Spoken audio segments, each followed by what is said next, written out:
Hello, എല്ലാവർക്കും സ്വാഗതം. ഇന്ന് നമ്മളൊരു അക്രിലിക് പെയിൻറ്റിംഗ് ആണ് ചെയ്യാൻ പോകുന്നത്. അപ്പോൾ അതിനായിട്ട് ഞാനിവിടെ ഒരു ക്യാൻവാസ് ബോർഡ് എടുത്തിട്ടുണ്ട്. ഈ ഒരു പെയിൻറ്റിങ്ങിൽ നമ്മൾ ബ്ലാക്കും വൈറ്റും കളേഴ്സും മാത്രമേ യൂസ് ചെയ്തിട്ടുള്ളൂ. ആദ്യം തന്നെ ഞാനൊരു റെക്റ്റാങ്കിൾ ഷേപ്പിൽ ഇങ്ങനെ വരച്ചു കൊടുക്കുകയാണ്. ഈ റെക്റ്റാങ്കിളിൻ്റെ താഴ്ഭാഗം ഞാൻ കുറച്ച് വേവി ആയിട്ടാണ് വരച്ചു കൊടുക്കുന്നത്. ഇതേപോലെ വരച്ചു കൊടുക്കുകയാണ്. അതിനുശേഷം നമ്മൾ ഇതിൻ്റെ ചുറ്റുമുള്ള ഭാഗം ഉണ്ടല്ലോ, ഫുള്ളായിട്ട് ബ്ലാക്ക് കളർ പെയിൻ്റ് അടിച്ച് കൊടുക്കുകയാണ് കേട്ടോ.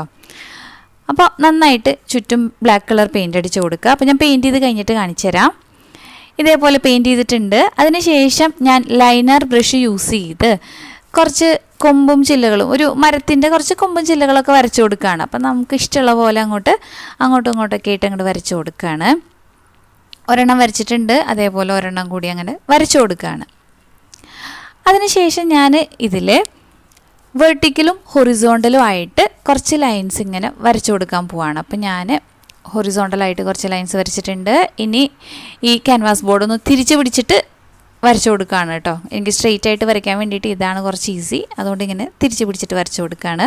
അങ്ങനെ അത് വരച്ച് കഴിഞ്ഞിട്ടുണ്ട്. അതിനുശേഷം വൈറ്റ് കളർ പെയിൻറ് എടുത്തിട്ട് നമ്മൾ ഒന്നെങ്കിൽ ബ്രഷ് വെള്ളത്തിൽ നന്നായിട്ടൊന്ന് മുക്കിയിട്ട് നല്ല നനവുള്ള ബ്രഷ് വൈറ്റ് കളർ പെയിൻ്റ് ആക്കിയിട്ട് ഇതുപോലെ അടിച്ചു കൊടുക്കുക. അല്ലെങ്കിൽ പെയിൻറ്റ് ഒന്ന് വെള്ളം കുറച്ചൊഴിച്ച് ഒന്ന് ഡൈല്യൂട്ട് ചെയ്തിട്ട് നല്ല തിന്നാക്കിയിട്ട് നമ്മൾ ഇതേപോലെ ഒന്ന് പെയിൻറ്റ് ചെയ്ത് കൊടുക്കുക. അതായത് നമ്മളിപ്പോൾ ഇതൊരു വിൻഡോ ആണ്, ഇതിൻ്റെ കർട്ടൻസ് ആണ് നമ്മൾ വരച്ചു കൊടുക്കുന്നത്. അത് കുറച്ച് ട്രാൻസ്പെറൻ്റ് ആയിട്ടിരിക്കണം. അതിന് വേണ്ടിയിട്ടാണ് ഞാൻ വൈറ്റ് കളർ പെയിൻറ്റിൽ കുറച്ച് വെള്ളമാക്കിയിട്ടാണ് ഇപ്പോൾ അടിച്ചു കൊടുക്കുന്നത് കേട്ടോ. അത് ഇതേപോലെ അടിച്ചു കൊടുക്കുക. അപ്പോൾ ഇങ്ങനെ ആകുമ്പോൾ നമുക്ക് പുറത്തത്തെ ആ മരത്തിൻ്റെ കൊമ്പുകൾ വരച്ചതും അതേപോലെ ജനലിൻ്റെ ആ കമ്പികളൊക്കെ ഉണ്ടല്ലോ, അതൊക്കെ ഒന്ന് നിഴലടിച്ച് കാണുന്ന പോലെ ഉണ്ടാവും. അതേ രീതിയിൽ വേണം നമുക്ക് കിട്ടാനായിട്ട്. അതേപോലെ നമ്മുടെ ചുറ്റുമുള്ള ആ ബ്ലാക്ക് കളർ ബാക്ക്ഗ്രൗണ്ട് ഉണ്ടല്ലോ, അതിലേക്ക് കുറച്ച് ഒന്ന് കടത്തിയിട്ട് വേണം ഈ വൈറ്റ് കളർ അടിച്ചു കൊടുക്കാനായിട്ട്. ഇനി നമ്മൾ വൈറ്റ് കളർ പെയിൻറ്റിൽ ഒരല്പം ബ്ലാക്ക് കളർ മിക്സ് ആക്കിയിട്ട് ഒരു ഗ്രേ ഷെയ്ഡ് ആക്കിയിട്ട് മുമ്പ് ചെയ്ത പോലെ തന്നെ ഒരു തുള്ളി വെള്ളമൊക്കെ ഒന്ന് മിക്സാക്കി ഒന്ന് ഡൈല്യൂട്ട് ചെയ്തിട്ട് വേണം ഇതേപോലെ അടിച്ചു കൊടുക്കാനായിട്ട്.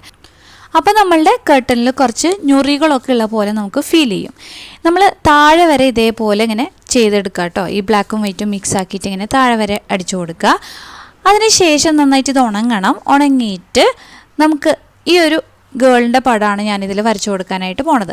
അപ്പോൾ ആദ്യം നമ്മൾ ഒരു പേപ്പറിൽ നമുക്ക് തനിയെ വരയ്ക്കാൻ അറിയാമെന്നുണ്ടെങ്കിൽ അങ്ങനെ വരച്ചു കൊടുക്കുക. അതല്ലാന്നുണ്ടെങ്കിൽ നിങ്ങൾക്ക് ഈ സെയിം പടം വേണമെന്നുണ്ടെങ്കിൽ സ്ക്രീൻഷോട്ട് എടുത്തിട്ട് അതിൻ്റെ പ്രിൻ്റ് എടുത്താൽ മതിയാവും. അല്ലെങ്കിൽ ഗൂഗിളിൽ സെർച്ച് ചെയ്താൽ ഇതുപോലെയുള്ള ഇഷ്ടംപോലെ പിക്ചേഴ്സ് കിട്ടും. അങ്ങനെ നമുക്ക് ഇഷ്ടമുള്ളൊരു പടം ഞാൻ ആദ്യം തന്നെ ഒരു പേപ്പറിൽ വരച്ചിട്ടുണ്ട്. പേപ്പറിലാകുമ്പോൾ നമുക്ക് മാച്ച് ശരിയാക്കിയൊക്കെ വരയ്ക്കാമല്ലോ. അതിനുശേഷം നമ്മൾ ഈ ക്യാൻവാസ് ബോർഡിലേക്ക് ഇത് പകർത്തിയെടുക്കുക. നമുക്ക് വേണമെന്നുണ്ടെങ്കിൽ കാർബൺ പേപ്പർ യൂസ് ചെയ്ത് പകർത്തിയെടുക്കാം. അപ്പോൾ ഞാൻ പകർത്തിയെടുത്തിട്ട് പിന്നെ അതിൻ്റെ ഒരു ഔട്ട്ലൈൻ ഞാൻ പെർമനൻറ്റ് മാർക്കർ ബ്ലാക്ക് കളറിലുള്ളത് അത് യൂസ് ചെയ്തിട്ടാണ് വരച്ചിട്ടുള്ളത്. നമുക്ക് ലൈനർ ബ്രഷ് യൂസ് ചെയ്ത് വരയ്ക്കാം കേട്ടോ. എന്നാലും കുറച്ച് നമ്മുടെ ചെറിയ പിക്ചറാണല്ലോ, അപ്പോൾ നന്നായിട്ട് കിട്ടാൻ വേണ്ടിയിട്ട് ഞാൻ ലൈനർ ബ്രഷ് യൂസ് ചെയ്യണതിന് പകരമായിട്ട് പെർമനൻറ്റ് മാർക്കർ യൂസ് ചെയ്തിട്ട് വരച്ചു കൊടുക്കുകയാണ് ചെയ്തിട്ടുള്ളത് ഔട്ട്ലൈൻ. അതിനുശേഷം അതിൻ്റെ ഉള്ളിൽ നമ്മൾ ബ്ലാക്ക് കളർ അക്രിലിക് പെയിൻറ്റ് അടിച്ചു കൊടുക്കുകയാണ്. അങ്ങനെ നമ്മൾ ഇതിൻ്റെ ഉള്ളിൽ ബ്ലാക്ക് കളർ ഫിൽ ചെയ്തിട്ടുണ്ട്. ഇനി നമുക്ക് ചെയ്യാനുള്ളത് ഇതിന് ആ ഒരു ഹൈലൈറ്റ് ചെയ്യണം നമുക്ക് കുറച്ച് ഭാഗങ്ങൾ. അതായത് പുറത്തുനിന്ന് ഇങ്ങനെ വെളിച്ചം വരുമ്പോൾ ഈ ഗേളിൻ്റെ മേൽ ആ വെളിച്ചം തട്ടുമ്പോൾ ഉള്ള ഭാഗങ്ങൾ നമ്മളൊന്ന് ഹൈലൈറ്റ് ചെയ്ത് കൊടുക്കണം. അതിനായിട്ട് ഞാൻ ലൈനർ ബ്രഷാണ് യൂസ് ചെയ്തിട്ടുള്ളത്. അതേപോലെ ബ്ലാക്കും വൈറ്റും മിക്സ് ആക്കിയിട്ട് ഒരു ഗ്രേ ഷെയ്ഡ് ആക്കിയിട്ട് ഇതേപോലെ ഈ കഴുത്തിൻ്റെ ഭാഗത്ത്, അതേപോലെ കൈ, എവിടേക്കാണോ പുറത്തുനിന്ന് ഇങ്ങനെ വെളിച്ചം അടിക്കുമ്പോൾ ആ ഒരു ഭാഗം ഉണ്ടല്ലോ, ആ ഒരു ഭാഗത്ത് അതിൻ്റെ ആ ഒരു ഷെയ്ഡ് നമ്മൾ ഇതേപോലെ കൊടുക്കുകയാണ്. അതുപോലെ ഫേസിൽ, മൂക്കിൻ്റെ അവിടെ ഇതിൽ കാണില്ലേ ഈ ഭാഗങ്ങളിലൊക്കെ ഞാനൊന്ന് കൊടുക്കുകയാണ് കേട്ടോ, കവിളിൻ്റെ ആ ഭാഗത്ത്. ഇത് ചെയ്താലാണ് ഇതിന് ഭംഗി ഉണ്ടാവുള്ളൂ.